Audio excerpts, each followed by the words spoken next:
स्वागत है आप सभी का। आपके साथ मैं हूं स्वप्निल। वक्त है प्रश्नकाल का। आजकल जो अधिकतर प्रश्न है वो दरअसल चुनावी सुर्खियों से ही निकल रहे हैं। प्रधानमंत्री नरेंद्र मोदी ने एक खत लिखा। ये खत थर्ड फेज के सभी कैंडिडेट्स को भेजा गया। ये खत सामने आया जब मनसुख मंडाविया ने ट्विटर पर पोस्ट कर प्रधानमंत्री नरेंद्र मोदी का आभार जताया उस लेटर के लिए। इस लेटर का मजमून कुछ ऐसा था कि पहले पैराग्राफ में तो आपको दिखाई देगा कि जो कैंडिडेट है उसकी क्या ताकतें हैं, उसको उद्धृत कर उसे बताने की कोशिश की है कि आप भी जो आपका इतिहास रहा है उसको देखें। इसके बाद कुछ और पैराग्राफ्स और फिर आता है वो मैटर जिसमें हथियार प्रधानमंत्री नरेंद्र मोदी कैंडिडेट्स को सौंपते नजर आ रहे हैं, जिसमें वो बता रहे हैं कि कांग्रेस जो नैरेटिव सेट कर रही है उस पर आपको लोगों के बीच क्या जाकर बोलना है। तो ये लेटर अपने आप में कुछ प्रश्नों को भी समेटे हुए है। अगर चिट्ठी आई है तो संदेशा क्या लाई है, इसी को खंगालने की आज कोशिश करेंगे। मेरे साथ बीजेपी से नरेंद्र कटारा जी जुड़ रहे हैं, कांग्रेस से पुनीत जांगू जी जुड़ रहे हैं और श्याम सुंदर शर्मा जी राजनीतिक विश्लेषक हैं। आप सभी का स्वागत है समाचार प्लस पर। कटारा जी, मैं आपसे शुरुआत कर रहा हूं। क्या जरूरत पड़ी होगी प्रधानमंत्री नरेंद्र मोदी को, या उन्होंने ऐसा क्या भापा होगा जो इस तरह का एक खत ड्राफ्ट करना पड़ा? स्वप्निल जी, हो सकता है आप लोगों के लिए नई चीज हो।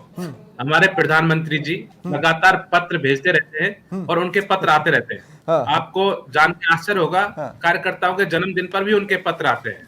कोई नई योजना आती है तो भी पत्र आते हैं। ये भी मैं आपको बताऊं कि नई योजना को कैसे जनता के बीच ले जाया जाए उसके लिए भी प्रधानमंत्री जी के पत्र आपको आते हैं। आया कभी? हाँ बिल्कुल आया मेरे को, मैं आपको भेज दूंगा। और मुझे तो 2014 में आ गया श्याम भाई साहब, पता है 2014 में मुझे पत्र आया बकायदा और मुझे मिलने बुलाया था। अच्छा। तो प्रधानमंत्री का दुनिया जनता से जुड़ने जो का अभी पहले और सेकंड फेज में जितने प्रत्याशी रहे उनमें से किसी को आया? आपको पत्र प्रत्याशी को आया नहीं आया ये मैं नहीं बता सकता, लेकिन पत्र आए हैं वो मैं आपको भेज दूंगा। नहीं, देखिए हर पत्र का मजमून अलग होता है। इस पत्र का मजमून वो है जो नैरेटिव बीजेपी जिससे फाइट कर रही है। कहीं ना कहीं उस फाइट में या तो हड़बड़ी आई है या फिर उस फाइट से कोई आंच महसूस हुई है जिसकी वजह से इस लेटर को लिखना पड़ा, क्योंकि इसमें सबसे जरूरी बात तो उन्होंने आखिर के लास्ट 3 पैराग्राफ में की है। जी स्वप्निल, जिस बात को आप जानना चाहते हैं मैं आपको बता देता हूं कि वास्तविकता में यह है कि कांग्रेस इस समय सत्ता के लिए खतरनाक खेल खेल रही है। उन्होंने उन चीजों को जनता के बीच फैलाना शुरू कर दिया है। नहीं, लेकिन दो सेकंड नरेंद्र जी, मैं ये कह रहा हूं प्रधानमंत्री नरेंद्र मोदी खुद हर मंच पर ये बात बता रहे हैं, अमित शाह खुद हर मंच पर ये बात बता रहे हैं, आपके बड़े बड़े दिग्गज ये समझाने की कोशिश कर रहे हैं। इसके बावजूद भी कैंडिडेट को खत लिख बताना पड़ रहा है कि भाई ये करना है। क्या कोई मिसकम्युनिकेशन आ गया है, कोई कम्युनिकेशन गैप आया है पार्टी में? स्वप्निल जी, ये माध्यम है। आप कभी पार्टी से जुड़ेंगे, हमारी पार्टी बहुआयामी प्रचार व्यवस्था और बात को जनता तक बेचने के प्रयास करती है, भेजने के प्रयास पहुंचा पा रहे हैं ना आप। सेकंड फेज से जो आपके प्रयास चालू हुए वो नहीं पहुंचा पा रहे हैं, इसीलिए तो ये लेटर लिखा गया है। आपको कैसे पता नहीं पहुंचा पा रहे? हम तो जनता के हमारे पास तो आप जितने ईमेल आईडी आप सोच नहीं सकते। हम 3-4 सब माध्यम मैं आपको बताता हूं आप कैसे नहीं पहुंचा पा रहे हैं। मैं नहीं कह रहा हूं, प्रधानमंत्री मोदी लिख रहे हैं कि कांग्रेस और उसके इंडी अलायंस के विभाजनकारी और भेदभावपूर्ण उद्देश्यों के विरुद्ध मतदाताओं को जागरूक करने का आग्रह करता हूं, जो वो खुद कर रहे हैं लेकिन नहीं कर पाए हैं और अब आपसे भी कह रहे हैं कि भैया करो। दो चीज होती है, आप खाली गिलास देख लीजिए या कितना पानी गिलास में वो देख लीजिए। हम इस दृष्टि से देखते हैं कि जिन लोगों तक बात नहीं पहुंच पाई उन तक भी पहुंचाओ, अधिक से अधिक पहुंचाओ। मैं कह रहा हूं इस बात को सारे कार्यकर्ता इस बात को कहें कि जिस खतरनाक खेल को खेला जा रहा है उससे जनता को जागरूक करें, जिससे कि जनता किसी भ्रम में आके दोबारा से अपने देश का नुकसान ना कर ले। आप समझिए इस चीज को कि किस प्रकार की चीजें देश में चल रही है। जांगू जी को भी अब डिबेट में शामिल करना चाहता हूं। ठीक है, मैं आगे आऊंगा आपके पास। नरेंद्र जी, मैं आऊंगा आपके पास। ठीक है, मैं आऊंगा नरेंद्र जी, मैं आऊंगा आपके पास। पुनीत जांगू जी, मेरा सवाल आपसे ये है कि ना किसी के मैनिफेस्टो में है, ना किसी ने कुछ कहा है ऐसा जिसको संशोधन से ज्यादा समझा जाए। संशोधन तो कौन नहीं करता, हर राजनीतिक दल जो सत्ता में आता है संशोधन करता ही है। फिर क्या कांग्रेस एक झूठा नैरेटिव लेकर लोगों के बीच में? आप आरक्षण की बात कर रहे हैं ना, सॉरी संविधान की बात कर रहे हैं ना। हाँ। देखिए संविधान के लिए इनका मतलब मोदी जी अपने मुंह से क्या बोलते हैं और इनके नीचे जो सांसद चुनाव लड़ रहे हैं वो क्या बोलते हैं, ये बातें उनसे उठकर आती हैं। आप देखेंगे तो हेगड़े साहब कर्नाटका में क्या बोल रहे हैं, वो कह रहे हैं 400 सीटों की जरूरत इसलिए है कि आरक्षण को, पूरे संविधान को बदलना है, आरक्षण की व्यवस्था को बदलना है। प्रमोद कृष्णन जी अपनी सभाओं में क्या कह रहे हैं कि 400 सीटें नहीं दोगे तो अपन आरक्षण को खत्म नहीं कर पाएंगे। नागौर से ज्योति मिर्धा ये कह रही हैं कि 400 सीटें इसीलिए मांगी जा रही है। नहीं, पर ये संशोधन भी तो हो सकता है ना, क्योंकि आप एक बात बताइए, अभी तक मोदी सरकार को जो करना था कर दिया, 400 पार के नंबर्स के बिना कर दिया, 370 हटा दिया। मैं आधार, आपने पूछा ये हवाई नहीं बातें हैं, ये लोग जो इनके प्रत्याशी या इनके कार्यकर्ता या जो इनके नेता नीचे बोल रहे हैं, ऊपर ही अपने मन से, तो अब इनकी दिक्कत ये हो गई है कि इन लोगों की बातों से ये बात तो निकल कर आ गई, क्योंकि 400 सीटों की आवश्यकता क्या है? संविधान में संशोधन आपसी सहमति से हो सकता है, पक्ष और विपक्ष की सहमति से हो सकता है, होते रहे हैं। जब उसे अपनी मर्जी से अपने हिसाब से बदलना हो और उसमें किसी विपक्ष होते की रहे नहीं हैं, सुननी हो, तब 400 से ज्यादा सीटों भाई जैसे आंध्र प्रदेश में आपने क्या किया, संविधान नहीं कहता कि धर्म के आधार पर या माइनॉरिटी के आधार पर आरक्षण दिया जाए, लेकिन आपने आंध्र प्रदेश में माइनॉरिटी के आधार पर व्यवस्था की, एससी एसटी ओबीसी का कोटा काट कर। तो क्या यह संविधान की मूल भावना के खिलाफ नहीं था? आप कह रहे हैं संविधान बचाना है, तो संविधान आप ही ने कहा सुरक्षित रहने दिया। आपको मैं एक बात बताना चाहूंगा स्वप्निल जी, माइनॉरिटी को एससी एसटी वैसे भी आरक्षण है, यदि आप देखेंगे तो विभिन्न जातियों को ऑलरेडी आरक्षण है। बात आती है जैसे आंध्र प्रदेश की आपने की, कर्नाटका की, कर्नाटका की बात मैंने नहीं की, मैंने सिर्फ आंध्र प्रदेश की स्पेसिफिक बात की है। हाँ, जो सच्चर समिति पहले गठित की गई थी, सच्चर समिति की रिपोर्ट के अंदर कई चीजें ऐसी थी जिसके अंदर ये महसूस हो रहा था कि माइनॉरिटी, ना केवल मुस्लिम्स बल्कि दूसरी माइनॉरिटीज को भी जो रिप्रेजेंटेशन है वो कम है। इस आधार पर आरक्षण की बात हुई है वहां पे, लेकिन ऐसा नहीं है। हमने तो अब अपने घोषणा पत्र में ये वादा किया है कि थोड़ा सा मैं समझना चाहूंगा, अगर थोड़ा सा आप मुझे भी क्लियर करें। कांग्रेस तो ओबीसी आरक्षण का विरोध करती थी, आपको अगर याद हो, ओबीसी आरक्षण कोई कांग्रेस तो लेकर आई नहीं। मंडल आयोग के, हाँ, वो जनता पार्टी के दौरान हुआ। मंडल आयोग की रिपोर्ट की बात, हाँ, वो देखिए मंडल आयोग की रिपोर्ट के अंदर हमने कब विरोध किया उसका? नहीं, मैं कह रहा हूं वो आपने बनाया ही नहीं, आपने जरूरत ही नहीं महसूस की थी। मंडल आयोग तो मंडल कमीशन किसी और ने बनाया, वो आप बनाने वाले थोड़े ना थे।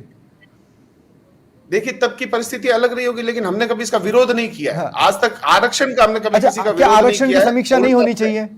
आप आर्थिक आधार पर देश की समीक्षा करना चाहते हैं, आप जातिगत आधार पर देश की समीक्षा करना चाहते हैं, और आप अपनी समीक्षा के आधार पर कह रहे हैं ना कि हम 50% कैप हटाएंगे। तो क्या आरक्षण की एक बार सही से समीक्षा होनी चाहिए या नहीं होनी चाहिए?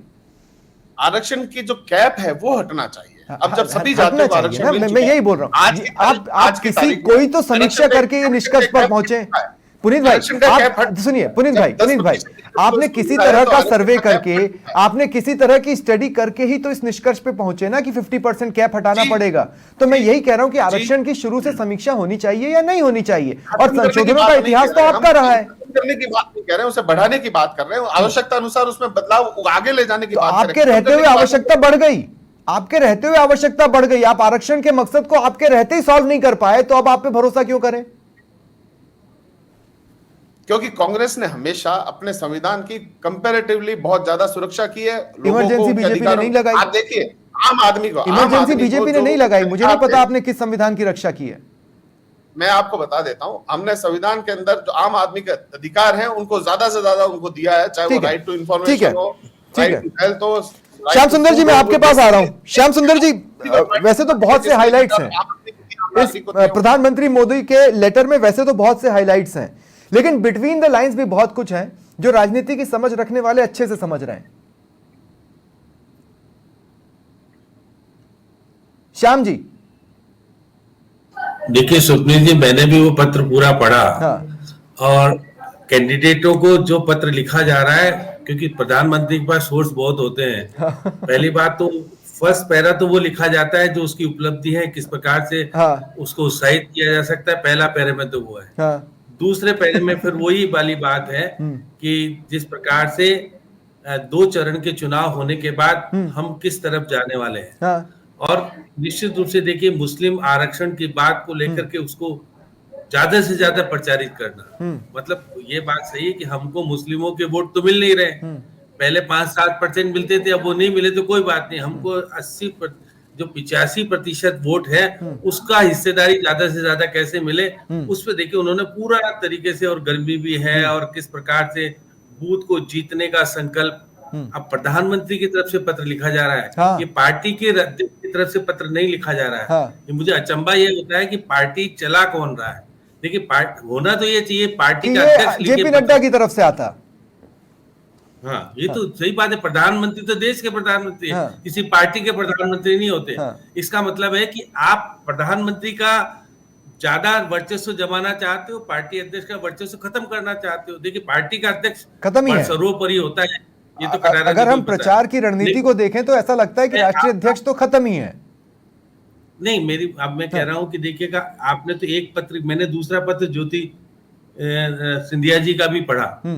अब उनके बारे में जो शुरुआत में जो कुछ होना चाहिए था वो गायब कर दिया उन्होंने तो भाजपा से समर्पित भाव जो है वो बताया, क्योंकि मंडाविया जी तो निश्चित रूप से युवा मोर्चा से लेकर के, और उन्होंने जो योजना चलाने का काम किया, देखिएगा उन्होंने जन औषधि का कार्यक्रम और जो उनकी उपलब्धियां, वो सारे के सारे बेटी पढ़ाओ के लिए 123 एक बड़ा उपलब्धि उन्होंने बताई कि आप कितने बड़े काबिल आदमी हो, और आपको क्योंकि चुनाव तीसरे चरण में आपका होना है। और देखिए मैं तो अमित शाह जी का पत्र तो आया ही नहीं, अमित शाह जी को तो पत्र लिखा ही नहीं होगा, मेरे को लगा। कटारे जी को पता होगा अमित शाह जी को पत्र लिखने की स्थिति बनती, क्योंकि वो भी रणनीतिकार उसी तरह से है जैसे कि मोदी जी हैं, लेकिन गया तो होगा पत्र तो, क्योंकि सबको जाना है। श्याम जी, मैं एक बात जोड़ूं, मुझे ऐसा लगता है कि आपने खुद अपने आप को इतना कॉर्नर किया कि जो कुछ भी किया है वो मोदी जी ने किया है, तो फिर दूसरे ने क्या किया है लोग ये पूछेंगे ही, और इसीलिए जरूरत महसूस हुई कि भाई मैं याद दिलाता हूं आपने ये भी किया है। नहीं, लेकिन देखिए प्रधानमंत्री पहली बात तो ये कि हर कैंडिडेट को जगाने का प्रयास कर रहे हैं कि हमने तुमको क्यों टिकट दिया और तुम्हारी क्या आवश्यकता है उस क्षेत्र में, और किस प्रकार से भाजपा को आप जिता सकते हो वहां पर। ये चीजें मोदी जी की तरफ से हर कैंडिडेट को गई है, और जगह, और कह रहे हैं कि गर्मी बहुत है, ये देखो ध्यान रखना सुबह सुबह बोलिंग हो जाए, और देखिए हर बूथ जीतना है, कोई एक बूथ। और जिस प्रकार से आप देखिए जो चीज जनसभा में कह रहे हैं वो सारी बातें इस पत्र में देखने को मिल रही है। केवल ये है कि पहला पैरा तो उस कैंडिडेट के संबंध में है, जो कि उसकी क्या उपलब्धि है और किस प्रकार से। अब क्योंकि बहुत सारे मंत्रिमंडल के सदस्य आगे वाले चरण में आएंगे, तीसरे चरण वाले को तैयार कर रहे हैं वो, और निश्चित तौर पर तो देखिए अमित शाह तो कहते हैं हमने तो 100 सीटें जीत ली, जितने चुनाव हो गए। अब देखिए ये सारी बातें क्योंकि पार्टी को उत्साहित करने के लिए ठीक कही जा सकती, क्योंकि जिस प्रकार से पार्टी के लोग अगर उत्साहित नहीं करेंगे तो फिर जीतेंगे।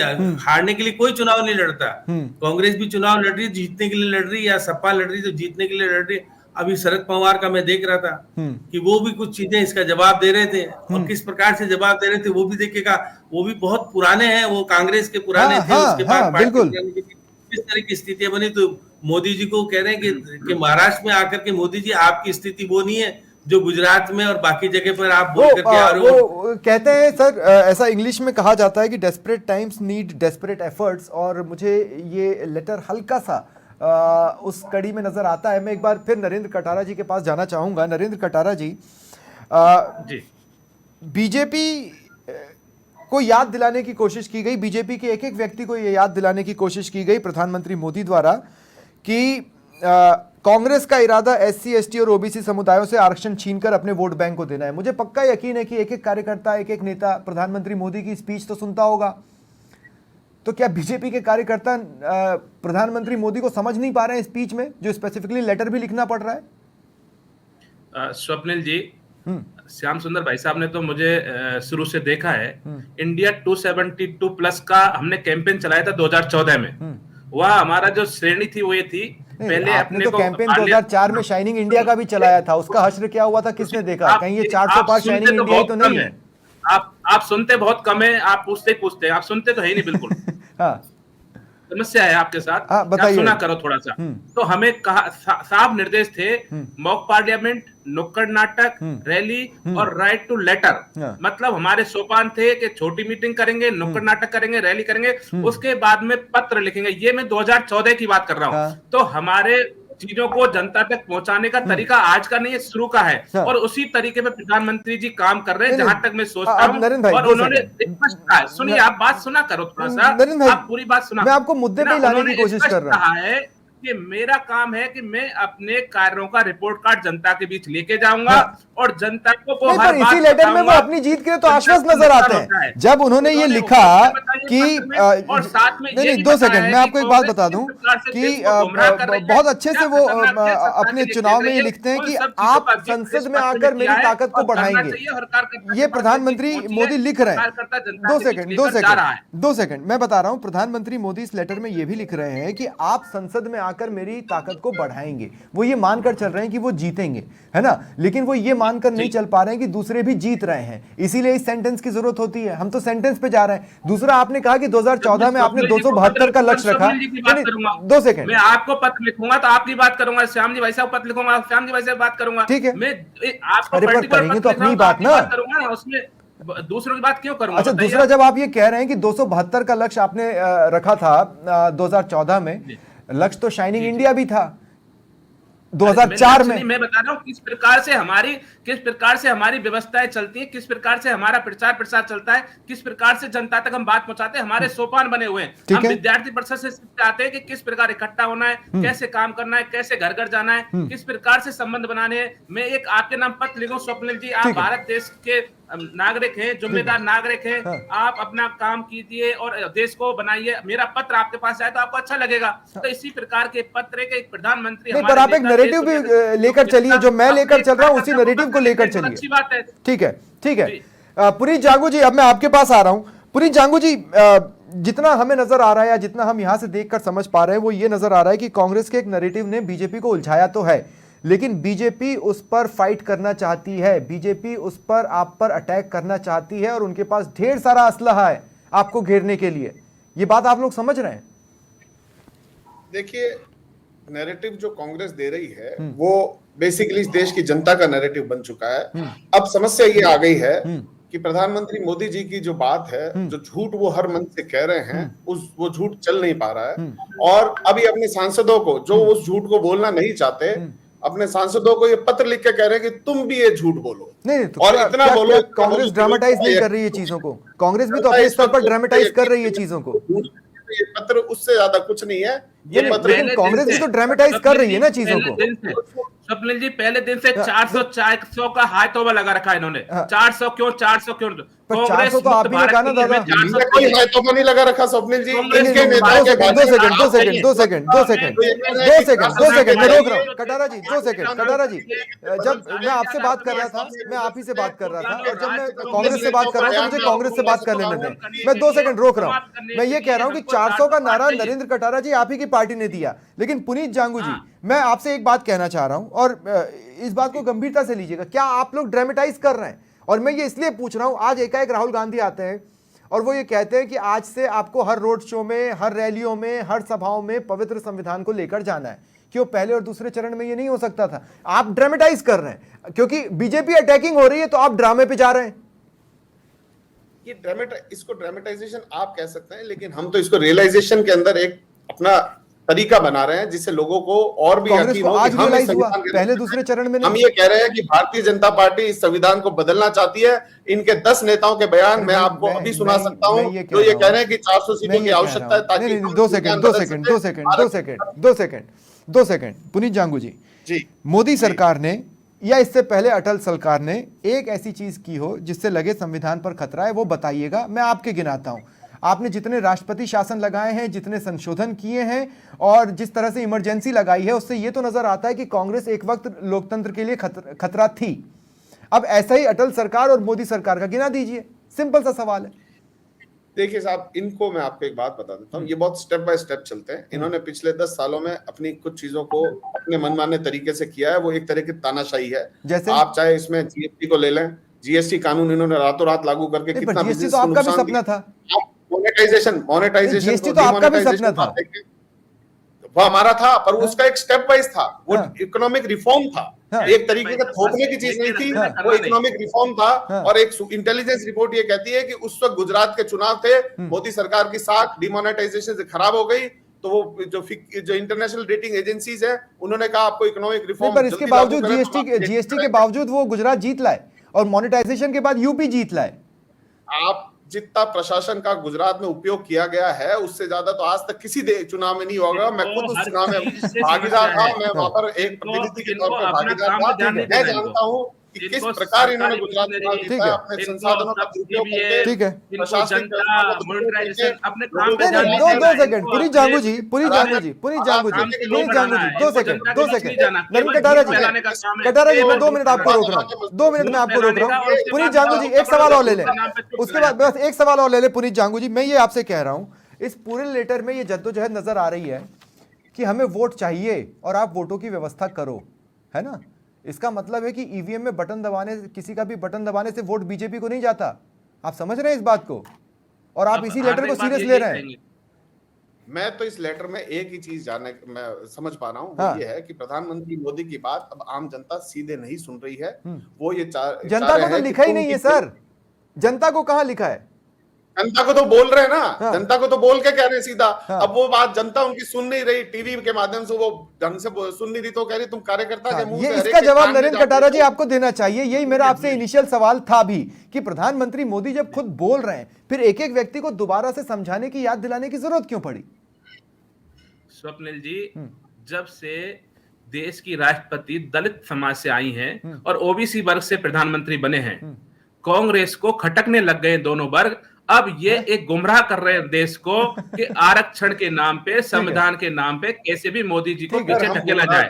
ये अब आप सुन लीजिए मेरी बात, देखो अब ये क्या है, आरक्षण को ओबीसी। श्याम सुंदर शर्मा जी आपके पास आ रहा हूँ। श्याम सुंदर शर्मा जी, ये दो